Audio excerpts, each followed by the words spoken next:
Larry Gates looked like any other struggling college student. Worn sneakers, secondhand clothes, sitting in the back corner of the lecture hall, trying to stay invisible. But what his classmates didn't know was that this quiet 19-year-old had been solving problems that stumped PhD candidates for years. When Professor Richard Donovan posed a challenging quantum mechanics question, wealthy student Brandon Mitchell confidently delivered a completely wrong answer that earned thunderous praise. Larry quietly raised his hand with the correct solution, but what happened next would destroy his faith in everything he thought he knew about fairness and merit. Professor Donovan didn't just dismiss Larry's answer. He launched into a brutal public humiliation that questioned Larry's intelligence, his place in the program, and whether someone from his background could ever truly understand advanced physics. 60 students watched in stunned silence as their professor suggested Larry find something more practical than theoretical physics. But Professor Donovan had no idea who he was really dealing with. He didn't know about Larry's secret research correspondence with Nobel laureates. He didn't know about the groundbreaking papers Larry had submitted to prestigious journals. And he definitely didn't know about the phone call Larry was about to make. A phone call that would expose a shocking family secret and set in motion the most devastating academic takedown in university history. What started as a quiet student being humiliated for giving the right answer was about to become a story of hidden genius, family betrayal, and karma so perfect it would destroy careers and change lives forever. Because sometimes the most dangerous person in the room is the one everyone underestimates. The morning sun cast long shadows across the prestigious Riverside University campus as students hurried to their classes, backpacks slung over shoulders, coffee cups steaming in the crisp autumn air. But inside the imposing stone walls of the Peterson Physics Building, something was about to happen that would change everything. Larry Gates pushed through the heavy oak doors of Lecture Hall 204, his worn sneakers squeaking against the polished floor. At 19, he looked younger than most of his classmates, his slight frame almost swallowed by an oversized hoodie that had seen better days. Dark circles under his eyes told the story of another late night at his job stocking shelves at the campus bookstore, trying to make ends meet while keeping up with one of the most demanding physics programs in the country. He slipped into his usual seat in the back corner, pulling out a notebook held together with duct tape and a mechanical pencil he had found in the library. Around him, other students chatted about weekend parties and spring break plans, their designer backpacks and latest laptops creating a stark contrast to Larry's humble supplies. "Did you finish the problem set on quantum entanglement?" asked Jessica, a blonde sophomore sitting 2 rows ahead. "I spent 3 hours on problem 7, and I still don't think I got it right." "Oh, that was easy," came the booming voice of Brandon Mitchell as he strutted into the lecture hall like he owned the place. At 20, Brandon had the kind of confidence that only came from never having to worry about money.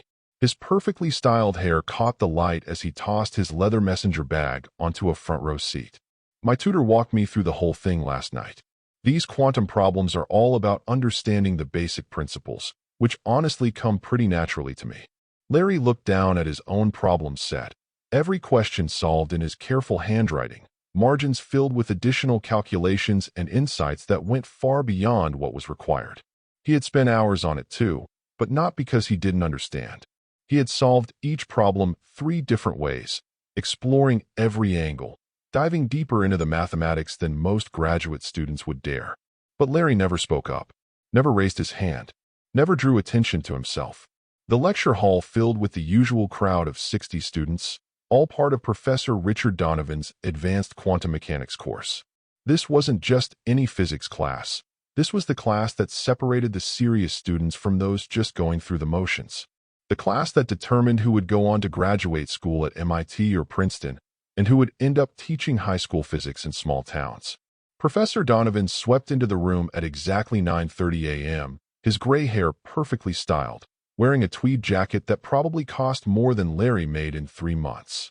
At 52, Richard Donovan was a legend at Riverside University, tenured for 15 years, published in every major physics journal, and notorious for his belief that intelligence should be loud, commanding, and impossible to ignore.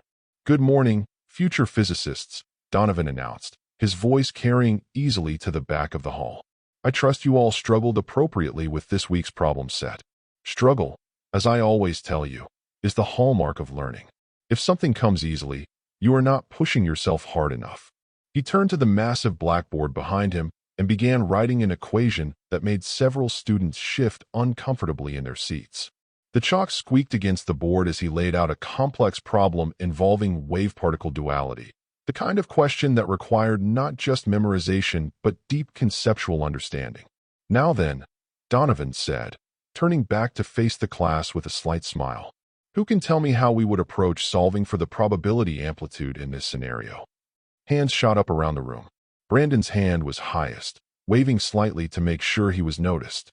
Donovan's eyes scanned the eager faces before settling on his favorite student. "Mr. Mitchell, enlighten us." Brandon stood up with theatrical flair, clearing his throat. "Well, Professor Donovan, this is clearly a straightforward application of the Schrödinger equation. We simply need to apply the wave function collapse principle and calculate the eigenvalues of the system operator." Several students nodded appreciatively. The words sounded impressive, technical, sophisticated. Donovan smiled and nodded along as Brandon continued his explanation, throwing around terms like quantum superposition and measurement operator with confident authority. There was just one problem.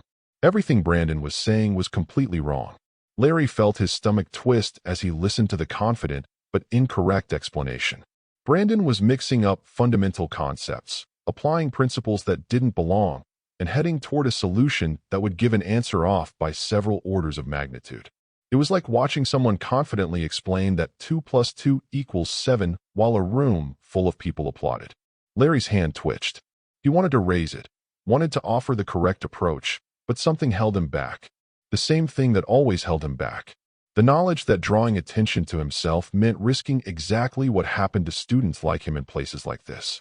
"Excellent analysis, Mr. Mitchell," Donovan proclaimed as Brandon finished his explanation. "You demonstrate exactly the kind of intuitive grasp of quantum mechanics that separates the truly gifted students from those who merely memorize formulas. This is why you will undoubtedly succeed in graduate school and beyond." The praise washed over Brandon like warm sunlight. He beamed as he sat back down, accepting the congratulations and impressed whispers from his classmates. Several students frantically scribbled down notes from his explanation, not realizing they were copying down completely incorrect physics. Larry couldn't take it anymore. His hand slowly rose from his desk. Donovan noticed the movement in his peripheral vision and turned toward the back of the room. His expression shifted slightly when he saw who was trying to get his attention. "Yes, Mr." Donovan paused, squinting as if trying to remember Larry's name. "Gates, sir. Larry Gates. Right. Mr. Gates. You have a question about Mr. Mitchell's excellent explanation." Larry's heart hammered against his ribs. Every eye in the lecture hall was now focused on him.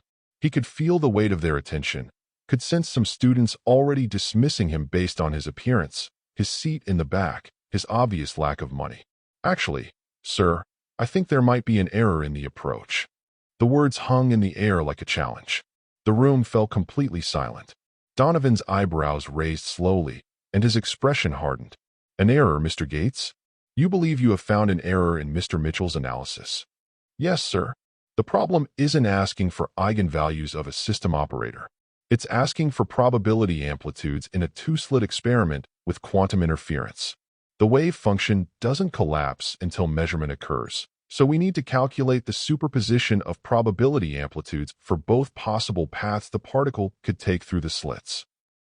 Larry's voice grew stronger as he explained the correct approach, his natural understanding of the physics overriding his social anxiety. "We would use the path integral formulation, summing over all possible trajectories weighted by their quantum mechanical phases. The interference pattern emerges from the complex addition of these probability amplitudes, not from eigenvalue decomposition." The silence in the room was deafening. Several students looked confused, trying to follow Larry's explanation. Others looked impressed despite themselves. Brandon's face had gone red, his confident smile replaced by barely contained anger. But Professor Donovan's reaction was something entirely different. "Mr. Gates," he said slowly, his voice dripping with condescension, "I appreciate your enthusiasm, but perhaps you should focus on understanding the basics before attempting to correct students who actually grasp the material." Larry felt like he had been slapped. "But sir, I can show you the mathematics." The path integral approach is the correct way to. Mr. Gates.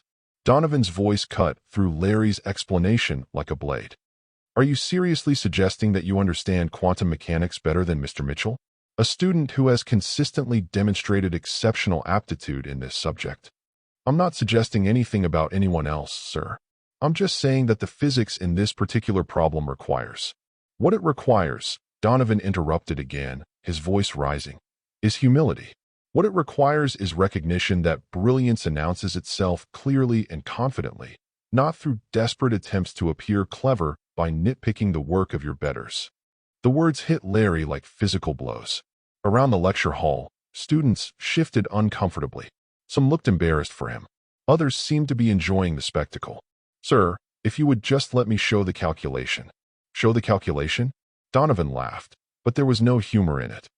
Mr. Gates, you can barely afford proper school supplies, and you think you are going to lecture me about advanced quantum mechanics? You think you are going to correct a student who will be attending graduate school at Harvard or MIT? Larry's face burned with shame and anger. He could feel tears threatening at the corners of his eyes, but he forced them back. Not here. Not in front of everyone.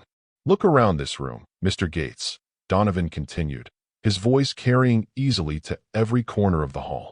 Do you see what real academic achievement looks like? Do you see the confidence, the preparation, the natural aptitude that marks a true physicist? Because what I see from you is someone who is desperately out of his depth, grasping at straws to justify his presence in a class that is clearly beyond his capabilities. The lecture hall felt like it was spinning around Larry. He gripped the edge of his desk, trying to steady himself as Donovan's words continued to rain down on him. Physics is not a charity, Mr. Gates. It is not a field where participation trophies are handed out for effort. It is a discipline that demands excellence, and excellence has a way of making itself known. It does not hide in the back row. It does not whisper corrections. It stands up with confidence and demonstrates mastery. Donovan gestured toward Brandon, who was watching the destruction of Larry with poorly concealed satisfaction. Mr. Mitchell embodies what I look for in a student. Clear thinking, confident presentation, and the kind of intellectual courage that allows him to tackle complex problems without hesitation. These are the qualities that lead to success in physics. These are the qualities that separate the wheat from the chaff. Larry wanted to defend himself, wanted to explain that he had solved every problem on every assignment perfectly, that he understood the material better than almost anyone in the room. But the words wouldn't come. His throat felt tight, his voice trapped behind the humiliation and anger choking him. Perhaps, Donovan said, his tone now carrying the finality of a judge delivering a sentence. You should consider whether this is really the right field for you, Mr. Gates. Perhaps your talents would be better suited to something more practical, something that does not require the kind of theoretical sophistication that separates true physicists from those who simply wish they could be physicists. The suggestion hung in the air like poison. Around the room, Larry could sense the mixture of pity and relief from his classmates. Pity that he was being so thoroughly destroyed, and relief that it was happening to him and not to them. Larry looked down at his notebook, at the correct solution to the problem written in his careful handwriting, at the additional insights and mathematical elegance that went far beyond what anyone else in the room had achieved. Then he looked up at Professor Donovan, at the man who had just publicly suggested he did not belong in the world of physics, and made a decision that would change everything. Without a word, Larry closed his notebook. He gathered his few belongings, stood up from his seat, and walked toward the exit. Every step echoed in the silent lecture hall. Every eye followed his progress. When he reached the door, he paused for just a moment, his hand on the handle. He almost turned around, almost spoke up one more time, almost demanded the chance to prove that his understanding of quantum mechanics was not just correct, but profound. Instead, he pushed through the door and disappeared into the hallway, leaving behind a room full of students who had just witnessed what they thought was justice being served, but was actually the first act of a story that would shake Riverside University to its core. Professor Donovan turned back to the blackboard, satisfied that order had been restored to his classroom. Brandon Mitchell straightened in his seat, his confidence fully restored. Neither of them had any idea what was about to happen next. The lecture continued with Donovan building on Brandon's incorrect foundation, leading the entire class down a path of flawed understanding, while the one student who truly grasped the material, walked across campus with tears of rage and humiliation burning in his eyes. But Larry Gates was about to make a phone call that would change everything. And when he did, the quiet student who had been dismissed and humiliated would show everyone exactly what real genius looked like. Larry Gates stumbled out of Peterson Physics Building, his hands shaking as he pushed through the heavy doors. The autumn air hit his face like a slap, but it was nothing compared to the burning humiliation still coursing through his veins. Students walked past him on their way to classes, laughing and chatting, completely unaware that his world had just been torn apart in front of 60 people. He found himself walking without direction, his feet carrying him across campus, while his mind replayed every devastating word Professor Donovan had spoken. The suggestion that he didn't belong in physics. The implication that his poverty somehow disqualified him from understanding advanced concepts. The way Brandon Mitchell had smirked as Larry's academic dreams were publicly dissected. 20 minutes later, Larry sat on a bench beside the small lake at the edge of campus, staring at his phone. His thumb hovered over a contact labeled simply Uncle Pete. For most of his life, Uncle Pete had been the one constant in a world that seemed determined to remind Larry of his place. After his mother died when he was 12, after his father disappeared without explanation, Uncle Pete had been there. Not physically. Pete lived clear across the country and only visited twice a year. But he had called every week, sent money for school supplies, listened to Larry's dreams of becoming a physicist when everyone else told him to be realistic. Larry had never told his classmates about Uncle Pete. Something about the way Pete spoke, the casual references to conferences and research, made Larry suspect his uncle was more than the retired engineer he claimed to be. But Larry had never pushed for details. Uncle Pete was just the voice on the phone who believed in him when no one else did. Now, with his hands still trembling from the humiliation, Larry pressed call. Larry. Pete's voice came through immediately, warm and familiar. This is a nice surprise. Shouldn't you be in class right now? Larry's voice cracked, and he had to stop and breathe before continuing. I just got destroyed, Uncle Pete. Completely destroyed. The warmth in Pete's voice immediately shifted to concern. What happened? Larry told him everything. Every word of Brandon's incorrect explanation, every moment of Donovan's public humiliation, every suggestion that he didn't belong in the world of physics. As he spoke, his voice grew stronger, anger replacing the hurt. He told me I should find something more practical, Larry said, his hands clenching into fists. He said excellence announces itself confidently, and that I was just desperately trying to appear clever. In front of everyone, Uncle Pete. In front of the entire class. There was a long silence on the other end of the line. When Pete finally spoke, his voice had changed completely. Gone was the casual warmth Larry was used to. In its place was something cold and sharp. Tell me exactly what this professor said about your understanding of the material. He said I couldn't grasp advanced quantum mechanics. He said I was out of my depth and should consider whether physics was right for me. But Uncle Pete, I knew the answer. I knew exactly how to solve that problem, and Brandon was completely wrong. Donovan praised him for giving an answer that was off by orders of magnitude. Walk me through the problem, Larry. Tell me your solution. Larry explained the quantum interference problem, laying out the path integral approach, discussing the mathematics of probability amplitudes and quantum superposition. As he spoke, he could hear Pete typing in the background. Larry, Pete said when he finished, your analysis is not just correct. It's graduate-level thinking. What you just described is more sophisticated than what most PhD candidates could produce. Then why? Larry's voice broke again. Why did he make me feel like I was stupid? Why did he act like I didn't belong there? Another long silence. Then Pete spoke, and Larry had never heard his uncle sound like this before. Larry, I need you to listen to me very carefully. What happened to you today was not about your intelligence or your understanding of physics. What happened to you today was about prejudice and arrogance, and it ends now. What do you mean? I mean that your Professor Donovan just made the biggest mistake of his career. Larry, there's something I haven't told you about myself. Something I've been waiting for the right time to explain. Larry felt his heart skip. What are you talking about? My full name is Dr. Peter Caldwell. I'm the chairman of the board of trustees at Riverside University. The words hit Larry like a physical blow. He nearly dropped the phone. You're what? I'm also your father, Larry. The world seemed to tilt sideways. Larry gripped the bench, trying to process what he had just heard. My father is dead. My father left when I was 7 and never came back. Your father was a coward who abandoned his family because he was too proud to admit he had made mistakes. Your father spent 12 years regretting the worst decision of his life and trying to figure out how to earn back a place in your world without disrupting the life you had built. Larry's mind reeled. Uncle Pete, the man who had supported him through high school, who had encouraged his dreams of physics, who had somehow always known exactly what to say. His father. Why didn't you tell me? Because I didn't deserve to be your father. Because I thought you were better off without me. Because I was a selfish man who convinced himself that sending money and making phone calls was enough to make up for 12 years of absence. Pete's voice was thick with emotion now. But Larry, I've watched you grow into something extraordinary.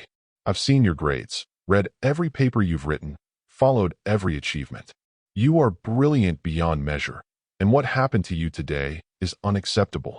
Larry sat in stunned silence, trying to reconcile the Uncle Pete he had known with this revelation.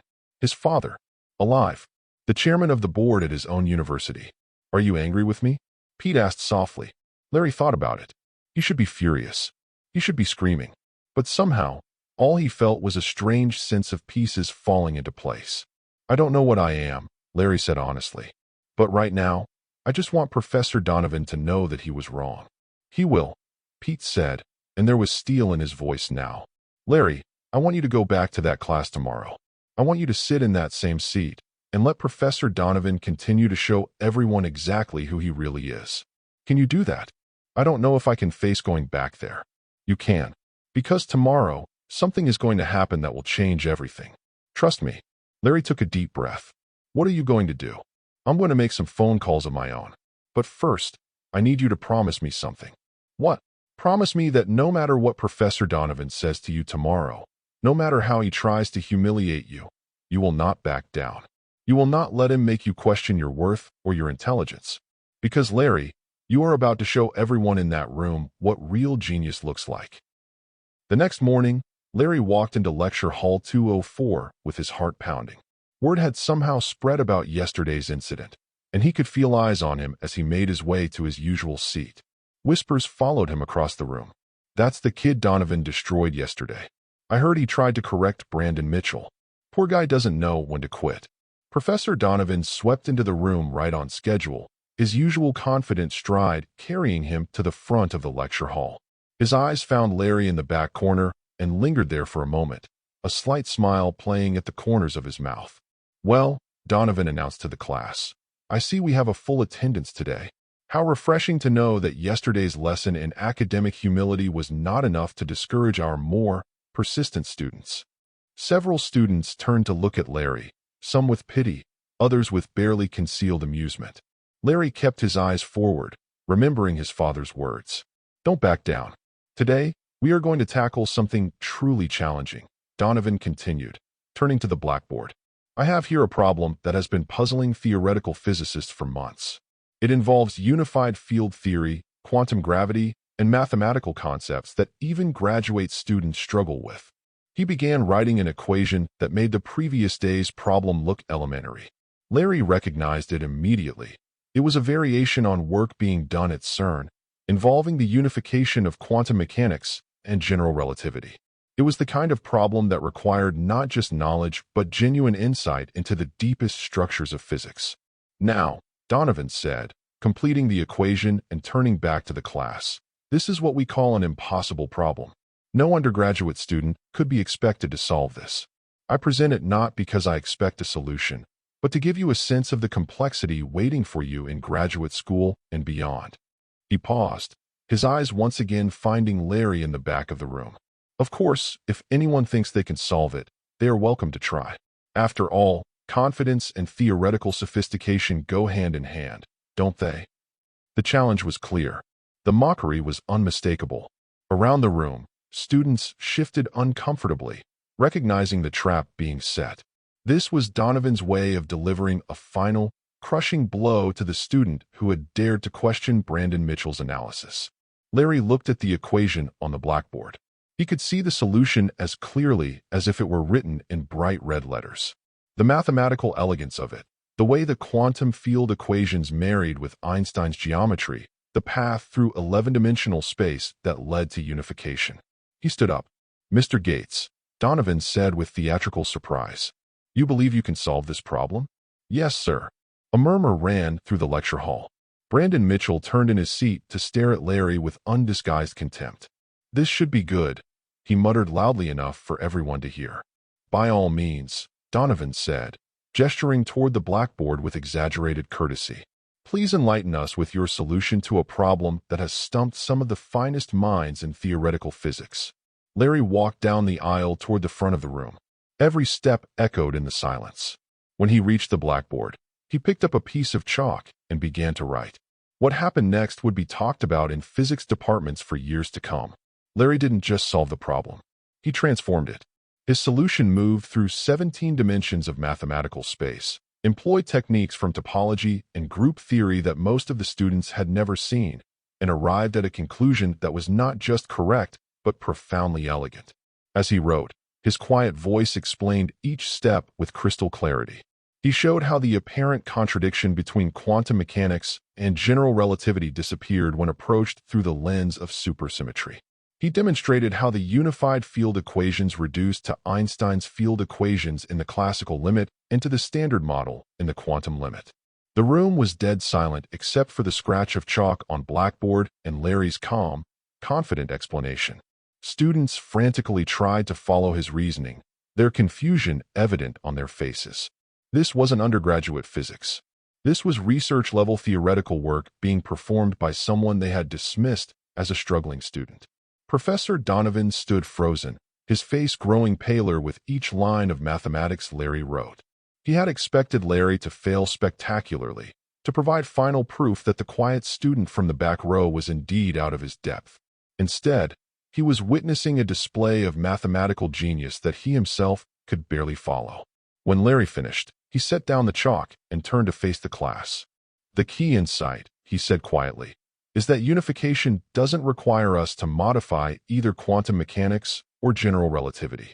It requires us to understand that they are both approximations of something deeper, something that becomes clear when you work in higher dimensional space."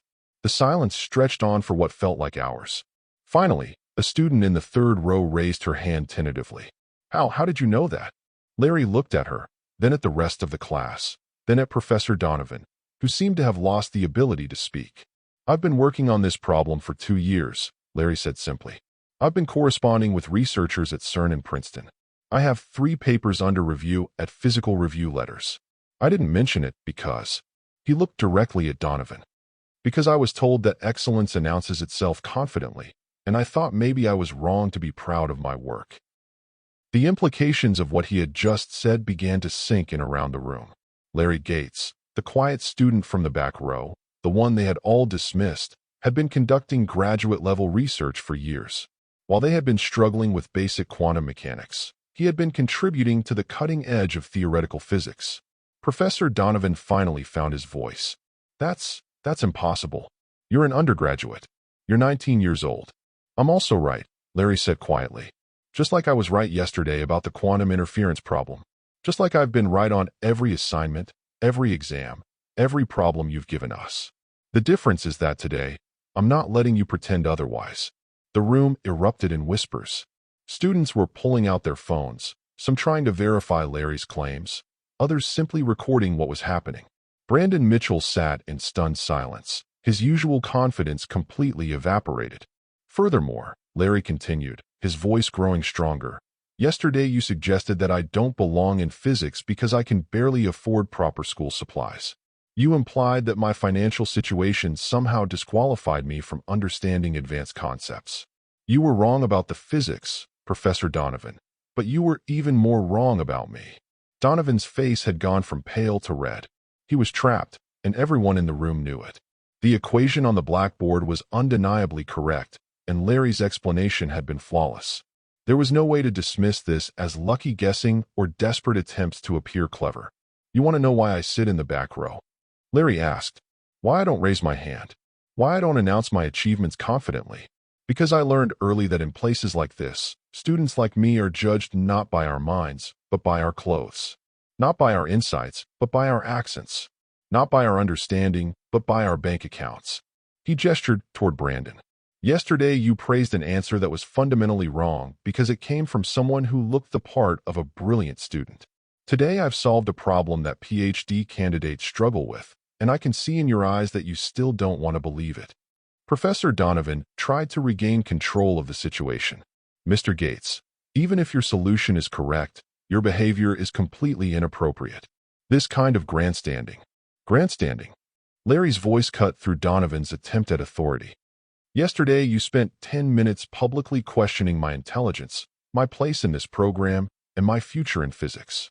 You did it in front of 60 people, and you did it because you assumed that someone like me couldn't possibly understand something that someone like Brandon could not.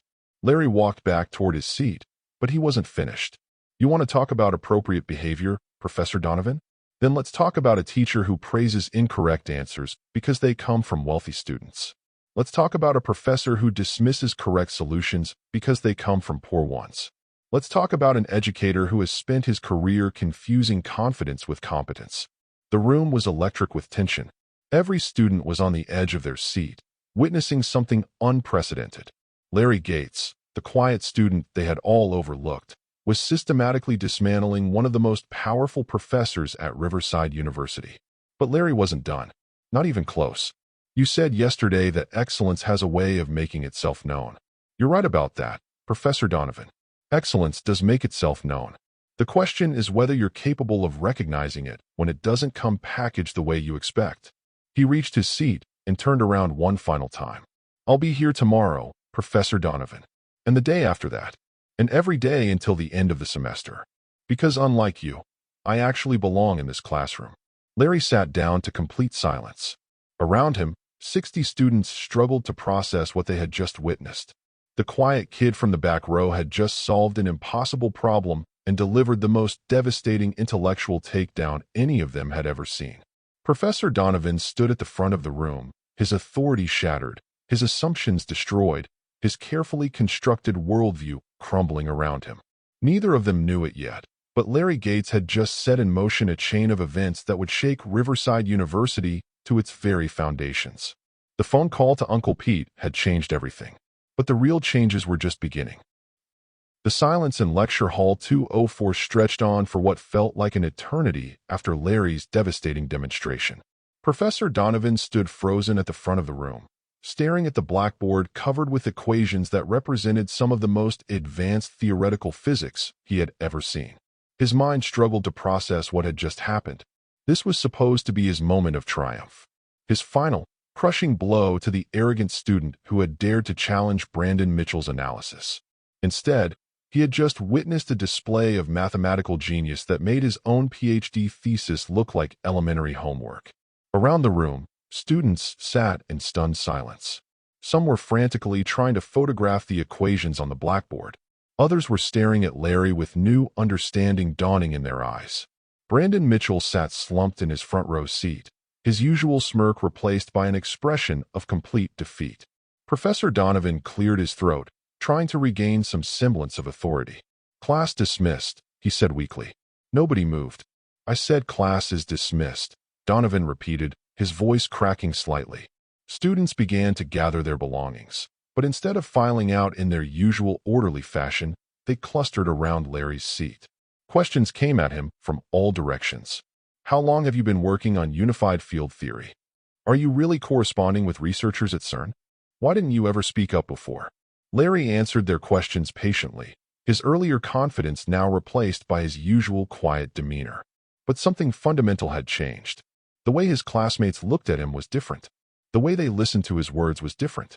He was no longer the invisible student in the back row. As the crowd around Larry dispersed, Professor Donovan made his way to the back of the room. His face was flushed, his hands shaking slightly as he approached Larry's desk. Mr. Gates, he said quietly, I think we need to talk.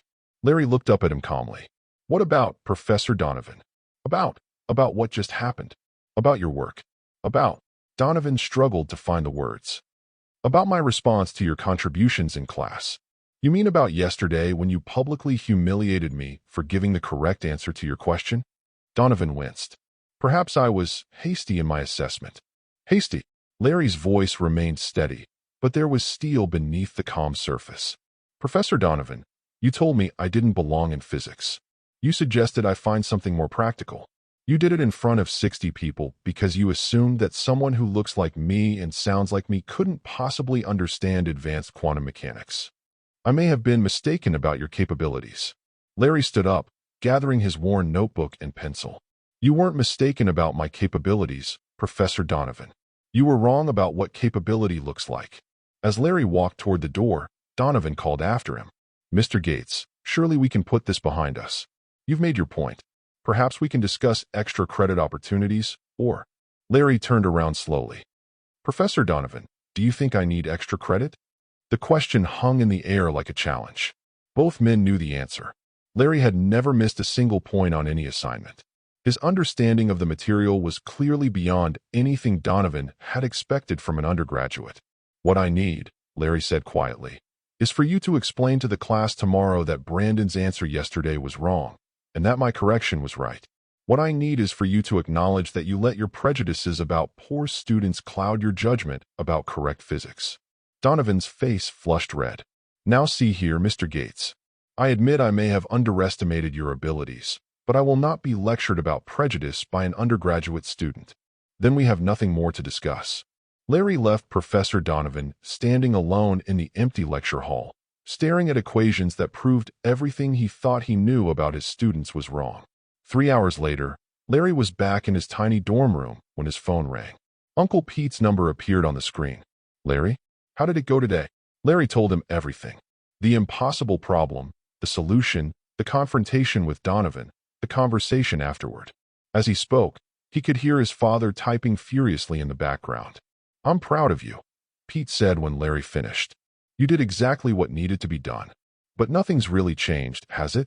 Tomorrow I'll still be the poor kid in the back row, and Donovan will still be the powerful professor who can make or break my academic future. Actually, Pete said, and Larry could hear the smile in his voice, things are about to change more than you realize. What do you mean? Larry, I told you yesterday that I'm the chairman of the board of trustees at Riverside University. What I didn't tell you is that I've been looking for a reason to investigate Professor Donovan's teaching methods for the past 2 years. Larry felt his heart skip. What kind of reason? The kind of reason you just provided. Larry, you're not the first student Donovan has treated this way. For years, I've been hearing complaints about his favoritism toward wealthy students and his dismissal of those from working-class backgrounds. But complaints aren't proof. What you've given me is documented evidence of academic misconduct. What are you going to do? I'm going to call an emergency meeting of the Board of Trustees. And Larry, I want you there. The next morning, Professor Donovan walked into his office to find a message waiting for him. He was to report to the university's administration building immediately for a meeting with the Board of Trustees. No explanation, no advance warning, just a summons that filled him with cold dread. The boardroom was intimidating under the best of circumstances. 12 leather chairs arranged around a massive oak table, portraits of past university presidents looking down from the walls, floor-to-ceiling windows offering a view of the entire campus. Today, it felt like a courtroom. Dr. Peter Caldwell sat at the head of the table, his silver hair catching the morning light. Around him, 11 other board members waited in silence. At the far end of the room, barely visible in the shadows, sat Larry Gates.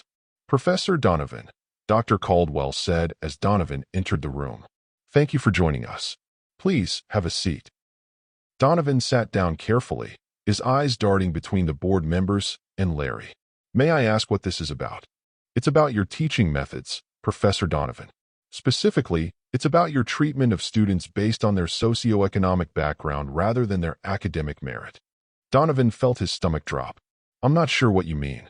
Dr. Caldwell opened a folder in front of him. Let me be more specific. Yesterday, you presented a problem to your advanced quantum mechanics class. A student named Brandon Mitchell gave an incorrect answer, which you praised extensively. Another student, Larry Gates, provided the correct solution, which you dismissed and ridiculed. That's not how it happened. Really, Dr. Caldwell's voice was dangerously quiet. Because I have recordings of both incidents. Would you like me to play them? The color drained from Donovan's face. In the age of smartphones, every lecture was potentially being recorded. He had forgotten that basic fact. Furthermore, Dr. Caldwell continued, You then presented what you called an impossible problem with the apparent intention of further humiliating Mr. Gates. Instead, he solved it completely, demonstrating a level of theoretical understanding that rivals graduate students at MIT and Princeton. One of the board members, Dr. Rebecca Martinez, leaned forward. Professor Donovan, we've been reviewing your grade distributions for the past 5 years. There's a clear pattern of wealthy students receiving higher grades despite demonstrating less mastery of the material than their working-class peers. That's absolutely untrue, Donovan protested. I grade based purely on merit. Then perhaps you can explain, said another board member, Dr. James Patterson, why Brandon Mitchell has received A's in your class despite submitting work that contains fundamental errors in basic physics principles. Dr. Caldwell nodded to Larry, who stood up and walked to the front of the room. Without a word, he began writing on the whiteboard, recreating Brandon's solution from yesterday alongside the correct approach. As you can see, Larry said quietly, Mr. Mitchell's analysis confuses several basic principles. He's applying eigenvalue decomposition to a problem that requires path integral formulation. The error is not subtle, it's fundamental. The board members studied the equations in silence. Even those without physics backgrounds could see the clarity and elegance of Larry's solution compared to the confused tangle of Brandon's approach. And yet, Dr. Caldwell said, you praised Mr. Mitchell's work as excellent and demonstrating intuitive grasp, while dismissing the correct solution as the work of someone desperately trying to appear clever. Professor Donovan tried to find words to defend himself, but what defense could there be? The evidence was right there on the whiteboard, recorded in his own voice, witnessed by 60 students. Professor Donovan, Dr. Martinez said, we've also discovered some interesting information about Mr. Mitchell's academic record. It appears that he has been paying other students to complete his assignments for the past year. Donovan's eyes widened. That's impossible. I would have noticed. Would you? Dr. Patterson asked. Because security footage shows multiple instances of Mr. Mitchell meeting with tutors who then submitted work under his name. Work that you graded favorably despite its obvious inconsistencies with his classroom performance. Dr. Caldwell opened another folder. We've also been in contact with several journals that have recently received papers from one of your students. Papers on theoretical physics that represent groundbreaking work in unified field theory. He looked directly at Larry. Papers submitted by Mr. Gates here, who you told should consider leaving physics for something more practical. The room fell silent except for the sound of Professor Donovan's labored breathing. Everything was unraveling. His career, his reputation, his carefully constructed world of academic privilege. There's more, Dr. Caldwell continued. We've interviewed other students in your classes. Students who describe a pattern of favoritism based on wealth and connections rather than merit. Students who tell us that correct answers from working-class students are routinely dismissed while incorrect answers from wealthy students are praised. Dr. Martinez pulled out a thick file. We have 17 separate complaints dating back 4 years. Complaints about your treatment of students based on their backgrounds rather than their abilities. Complaints we should have investigated sooner. Larry stepped forward. May I say something? Dr. Caldwell nodded. Professor Donovan asked me yesterday why I never spoke up before, why I never announced my achievements confidently. This is why. Because I learned that in places like this, students like me are judged not by our minds, but by our appearances. Not by our insights, but by our bank accounts. Larry's voice grew stronger as he continued. I have been working on cutting-edge physics research for 2 years. I have been corresponding with Nobel laureates. I have solutions to problems that PhD candidates struggle with. But I kept quiet because I thought that was what students like me were supposed to do. He looked directly at Professor Donovan. You told me that excellence announces itself confidently. You were right. The question is whether people like you are willing to recognize excellence when it doesn't come packaged the way you expect. Dr. Caldwell closed the folder in front of him. Professor Donovan, after reviewing all the evidence, the Board of Trustees has reached a decision. The room fell completely silent. Your tenure is hereby revoked. You are suspended from teaching duties effective immediately, pending a full investigation into academic misconduct.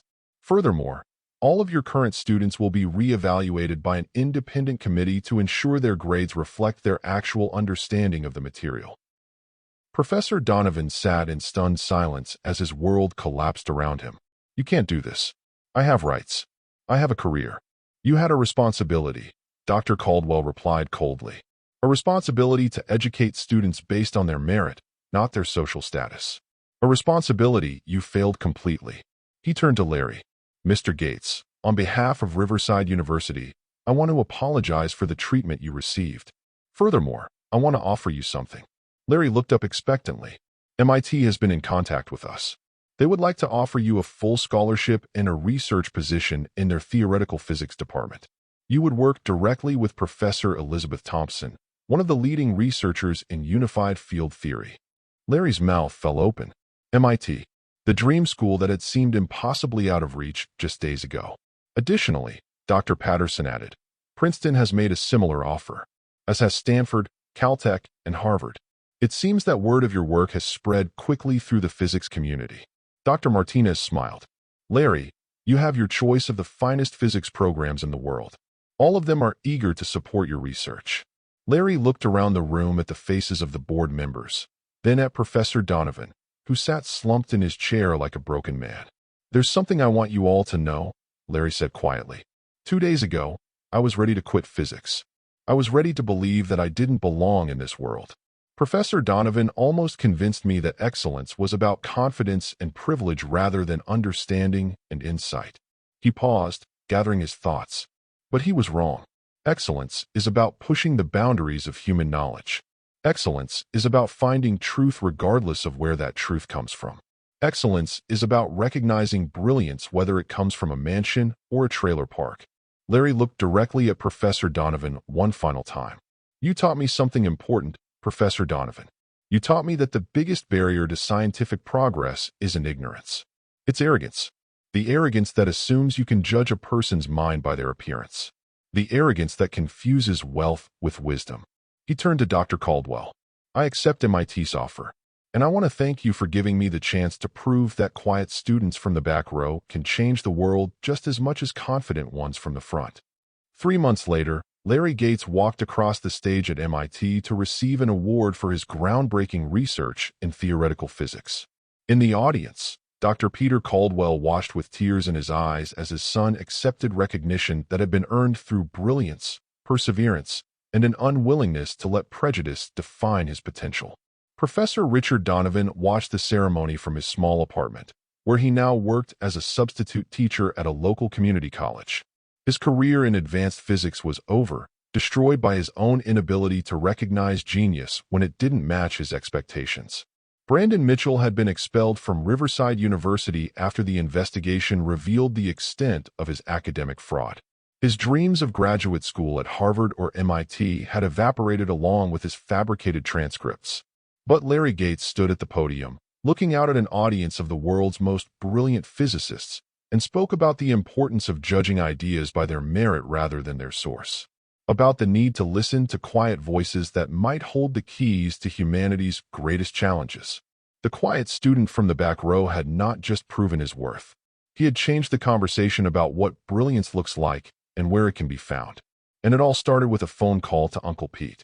Professor Donovan had been right about one thing. Excellence does announce itself. But as Larry had proven, sometimes it announces itself quietly, and it takes wisdom to hear it when it speaks.